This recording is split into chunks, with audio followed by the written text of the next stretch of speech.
Meeting with the adjuster for your flood insurance claim is a very important time. And this is your time to ask questions, understand the process deeper, making sure they have the right contact information. In today's video, we're going to discuss what you should be providing this adjuster to help streamline your claims process. So let's get started. But before we do, remember, share, subscribe, and like the channel below.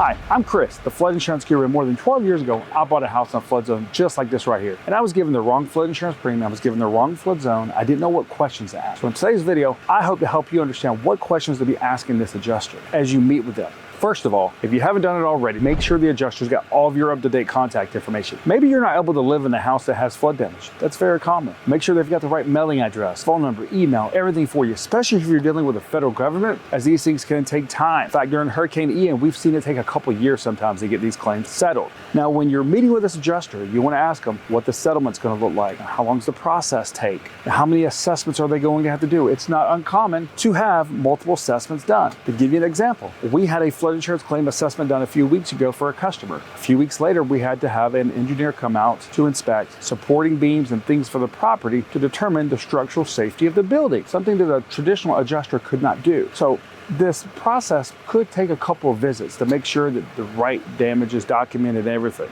But you want to ask your adjuster these coverage questions. Now, you should have asked your agent as well, but the adjuster is going to be able to give you even more detailed information here on how, what's going to be defined is what coverage, how the deductibles are going to work, all these different things. So these are things you should be asking your adjuster. And down below, you can download our guide on flood claims, disaster assistance, and disaster loans if you're having to go through that process to help you understand this when you're meeting with your adjuster. You also want to make sure you've got the right contact information for the adjuster. One of the reasons we see processes get delayed sometimes is that a customer may not have an email address, a phone number, some kind of contact information for the adjuster, and they're having to go through another third party, and it's getting delayed a little bit. So make sure you've got their contact information as well. So in asking all these different questions, understanding this process with your adjuster, if it's going to be the same adjuster, are you going to have a desk adjuster as well? Typically in these situations, you'll have a field adjuster, someone who actually comes out and inspects the property. Then you'll have a desk adjuster, someone who's actually sitting at the desk handling your claim. You want to make sure you have the right contact information for both of these, and they have your right contact information. So this is the process when you're meeting with the adjuster. I'm Chris, the flood insurance guru, and I want to say thank you for watching today's video. And I want you to say, make sure to click on the playlist here to keep watching our playlist on flood insurance claims.